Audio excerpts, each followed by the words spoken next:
Muito obrigado.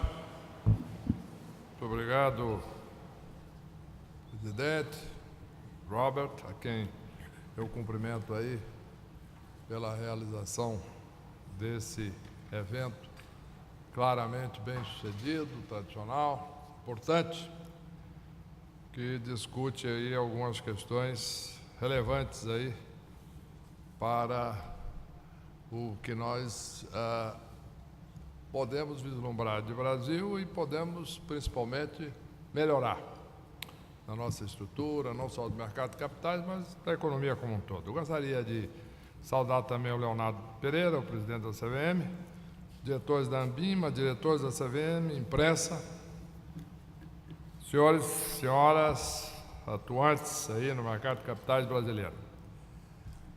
Uma dúvida que nós estamos passando por um momento relevante, nós estamos saindo da pior recessão da história do Brasil.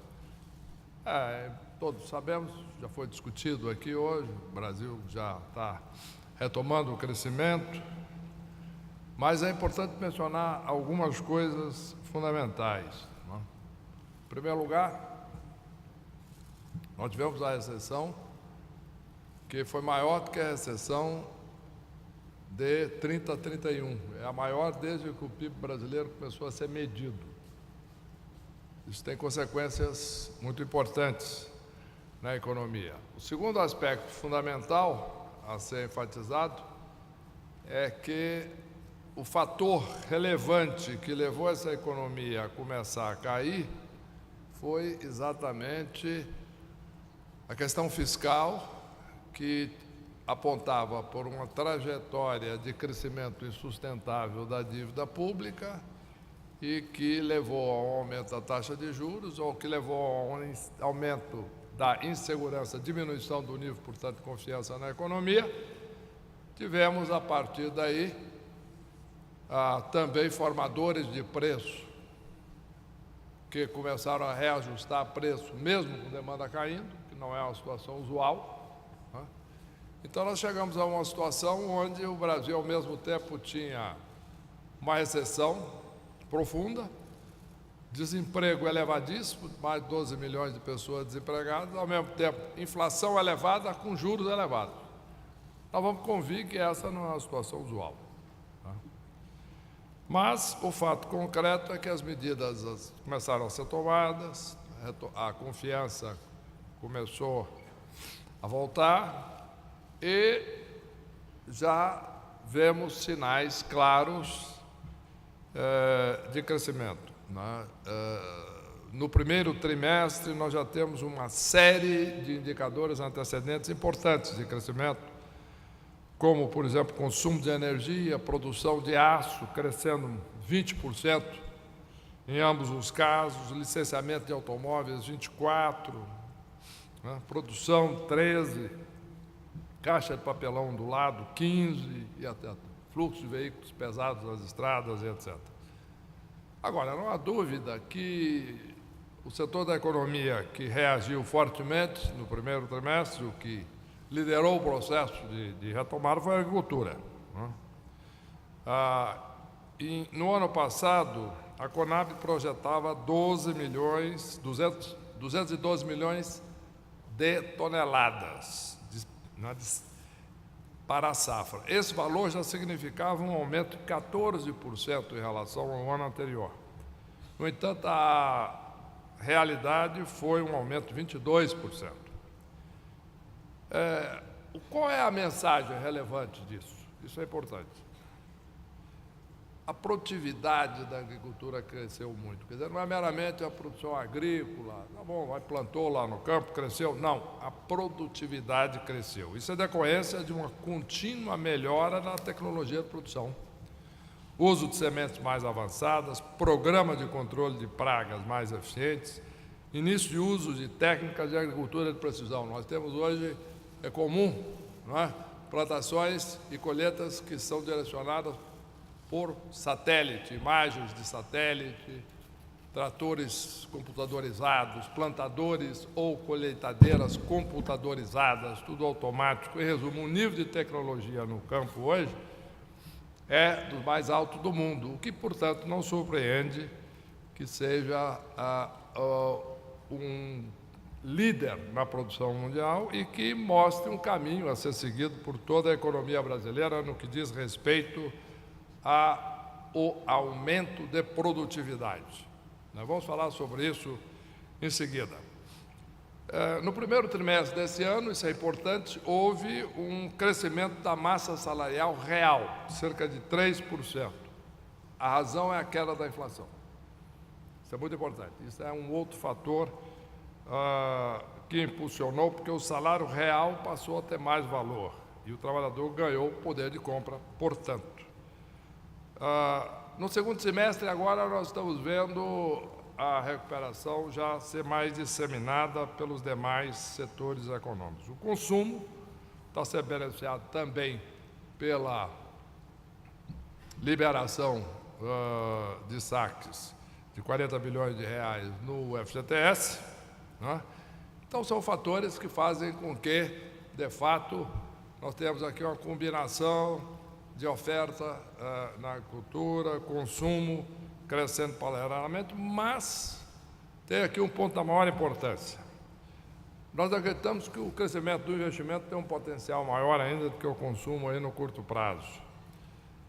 Esta crise foi causada pela retração no investimento, isto é, a queda da confiança a partir de 2011 gerou uma gradual queda do investimento, que gerou, em consequência, uma queda da taxa de atividade. Enquanto o PIB, por exemplo, na crise, caiu 8%, os investimentos caíram 30%. Então, a partir desse momento, nós temos já uma possibilidade grande de uma retomada dos investimentos. Portanto, temos aí um potencial de 30% meramente com a recuperação do investimento que foi contraído.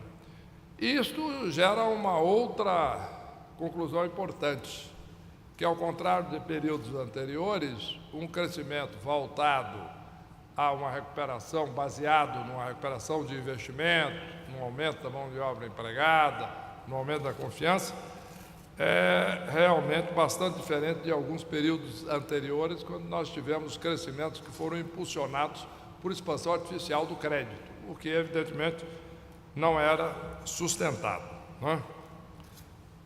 Um dado da maior importância que passa por todos esses fatores é exatamente a questão das reformas estruturais e a melhora dos fundamentos da economia brasileira. Na medida em que nós tivemos um período onde a queda do investimento foi resultado da queda da confiança, que foi resultado do aumento das despesas públicas e da dívida, nós temos a reversão do processo, que começou, como deveria, pela questão fiscal, né? Nós tínhamos um fenômeno de crowding out, quer dizer, o governo crescendo, expulsando o setor privado da economia, na medida que o governo crescia mais do que o PIB, né? Nas últimas décadas, o crescimento do governo das despesas públicas federais subiram cerca de 10% em 91 para mais de 20% em 2016. A partir de agora, nós teremos um fenômeno inverso. Ao invés do crowding out, o crowding in, isto é, o governo passa em 10 anos de 20% do PIB a 15% do PIB, e isso gera mais espaço e mais recursos na economia para o fortalecimento do consumo e do investimento, não é? Isto meramente em resultado da aplicação do teto dos gastos, que já é parte da Constituição. E, evidentemente, agora com a reforma da Previdência, etc., nós temos condições de ter mais segurança de que o teto, de fato, será cumprido. É possível cumprir o teto à medida que as medidas complementares estão sendo tomadas da maior importância. A reforma da Previdência é fundamental, que tem um outro efeito que eu vou falar em seguida, da reforma da Previdência também da maior importância.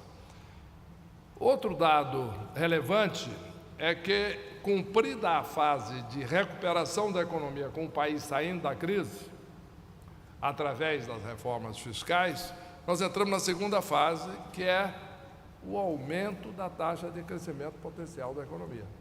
Isso é fundamental. Por quê? Porque quando nós fazemos uma análise do potencial brasileiro hoje, vamos tomar por base o crescimento dos últimos 20 anos. Foi, em média, 3,3%. Desses 3,3%, nós podemos considerar que a diminuição do crescimento populacional brasileiro, isto é, a população brasileira começa a ficar mais velha.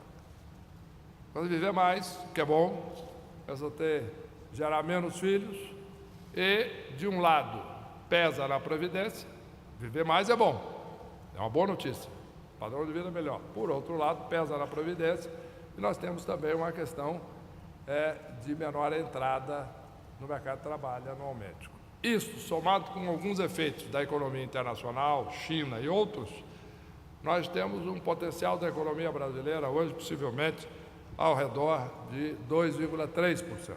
Pois bem, nós esperamos que, com o fenômeno do crowding in, nós podemos ter um aumento desse potencial na medida que haverão mais recursos para investimento pelo setor privado, que tem uma tendência a poupança e investimento marginal maior do que o governo, muito maior. E, segundo, as reformas microeconômicas. A reforma trabalhista está indo bem, foi aprovada no Congresso, está agora no Senado. Fizemos uma reunião com os senadores, o presidente convocou, reunimos diversos senadores, neste caso, da bancada do PMDB, que é a maior bancada, mas depois com todas as demais. Para vocês terem ideia, na reforma da Previdência, na Câmara, eu fiz reunião com todas as bancadas, da base aliada, PSDB, PMDB, DEM, PP, PSB, PRB e etc. E isso é fundamental, porque vivemos um regime democrático e o Congresso em última análise, aquele que vai aprovar as reformas fundamentais. Em resumo, trabalhista, vai bem, está caminhando. Segundo, toda a série de reformas microeconômicas que são resultado de um trabalho técnico, profundo e abrangente, que é um convênio entre o Banco Mundial e o Ministério da Fazenda. Nós fizemos esse convênio em setembro do ano passado, em Washington, na sede do Banco Mundial, e a partir daí a equipe do Banco Mundial e a equipe da Fazenda estão trabalhando conjuntamente numa série de reformas microeconômicas, em conjunto também com o Ministério do Planejamento, e isto já está em andamento. Então, desde simplificação fiscal, até questões que já está, por exemplo, havendo um teste aqui na cidade de São Paulo, em convênio com o município. Hoje, muitos de vocês já sabem, o tempo para se abrir ou fechar uma empresa em São Paulo é 101 dias. A meta, no primeiro momento de São Paulo, é trazer para 7, mas é possível, numa segunda etapa, para 3, segundo estudos também do Banco Mundial. Isso é um pequeno exemplo. Tempo de pagamento de impostos no Brasil, média, por empresa, 2.600 horas por ano. Meta baixar isso para menos de 1/4. Em resumo, uma série extensa de reformas microeconômicas, todas baseadas em estudos do Banco Mundial feitos no mundo todo. É isso que baseia a posição no Ranking of Doing Business dos diversos países. O Brasil está mal colocado no índice, e a ideia é, com a implantação de todas essas reformas, nós vamos cavalgar aí, saltar várias casas aí. A expectativa é que estejamos em pouco tempo, em termos relativos, bem classificados nesse ranking. Uma outra consequência muito importante da reforma estrutural que estão sendo implementadas é a questão da taxa estrutural de juros ou taxa de juros neutra.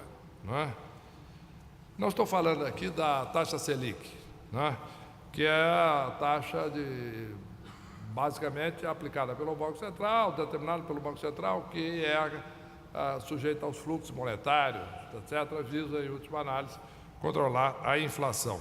Mas a taxa de juros estrutural da economia de longo prazo, aquela taxa que, em tese, não afeta a inflação, nem para cima, nem para baixo. É uma taxa de equilíbrio, uma taxa neutra, e que tende a ser uma taxa que é relacionada não é? As taxas de juros internacionais. Por quê? Porque, de um lado, o Brasil é uma economia aberta, portanto, está imerso no fluxo de capitais internacional. Portanto, os estudos mostram que essa taxa deve estar relacionada com a taxa internacional corrigida por um prêmio de risco, não é? Um indicativo disso seria somar os juros da Treasury americana, por exemplo, com o CDS no Brasil, levando em conta a questão do duration das taxas, suavização de movimentos, etc., mas é um bom ponto de partida. Baseado nisso, como é que nós olhamos aqui a questão do CDS Brasil? Esse, em última análise, é o risco de crédito do país, que está melhorando muito, né? O CDS, de fato,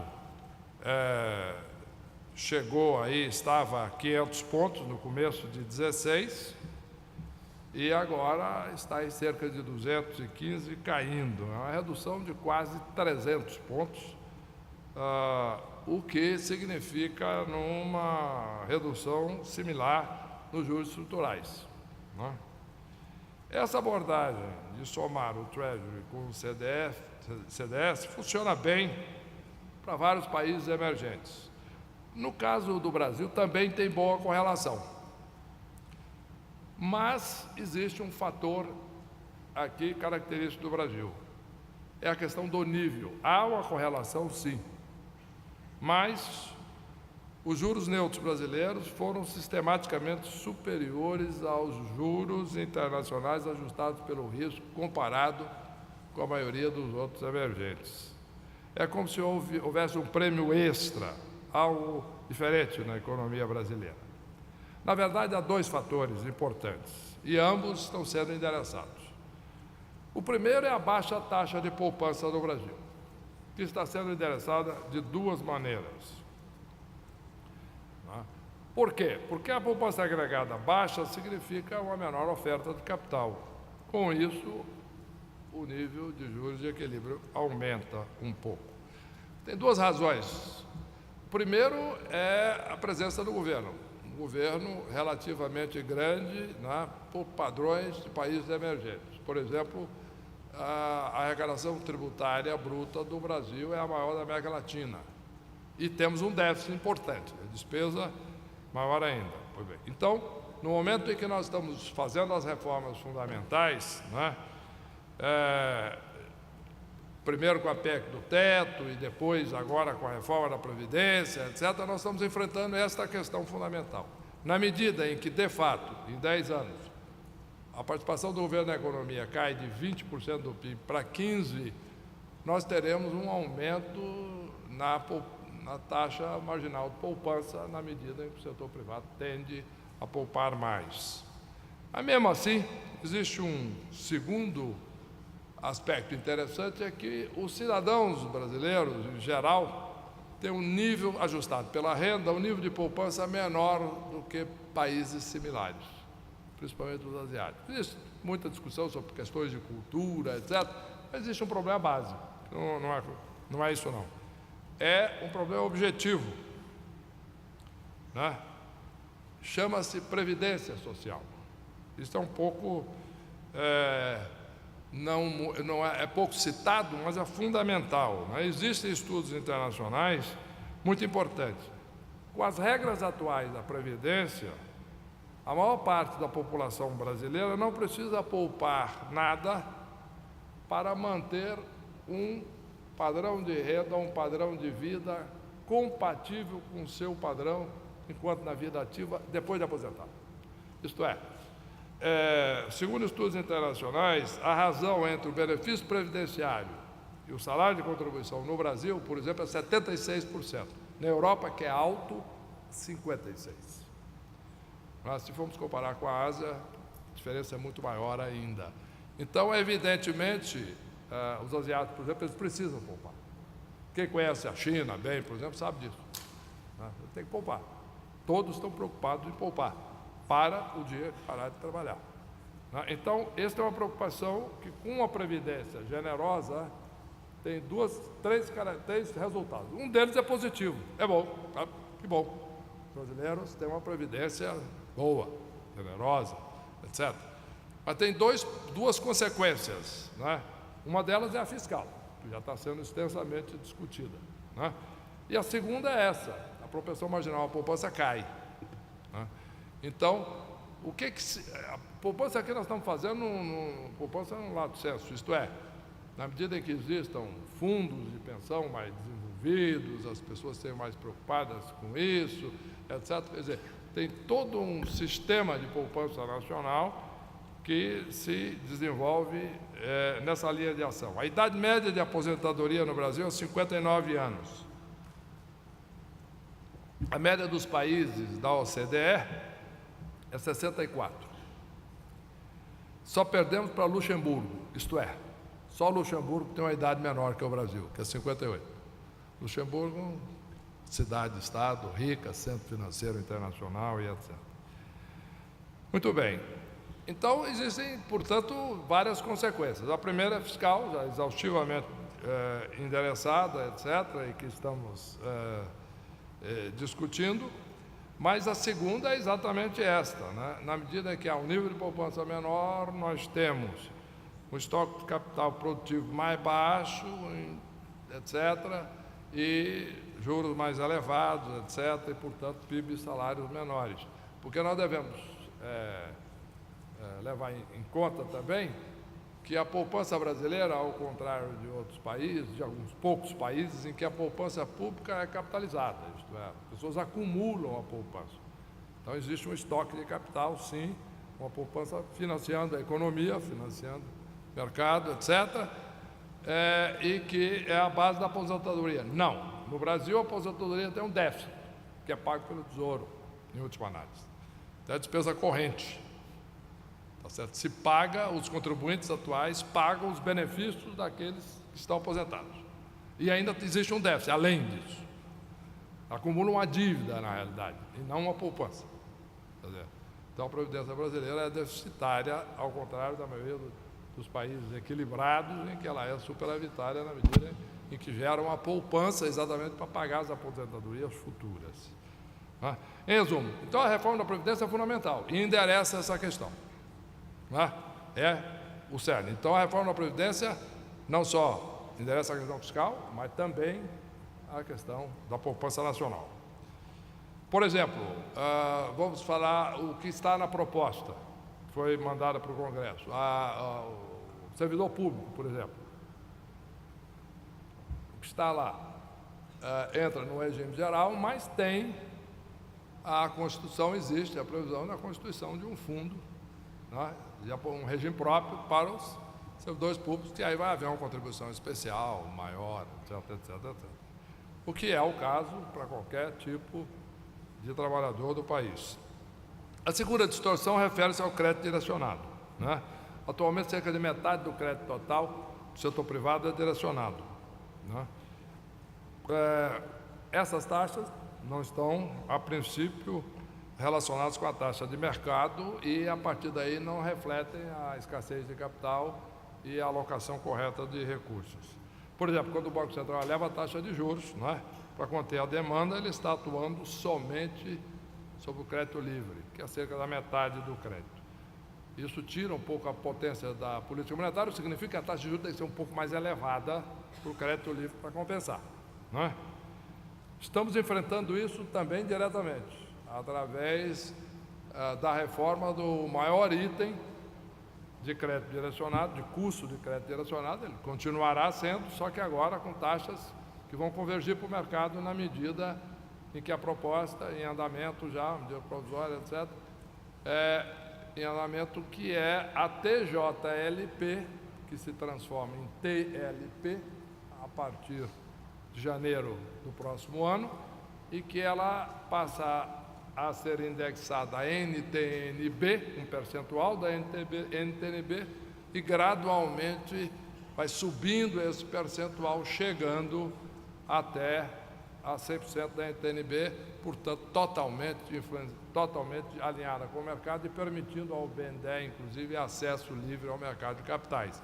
e ao setor privado financiar investimento.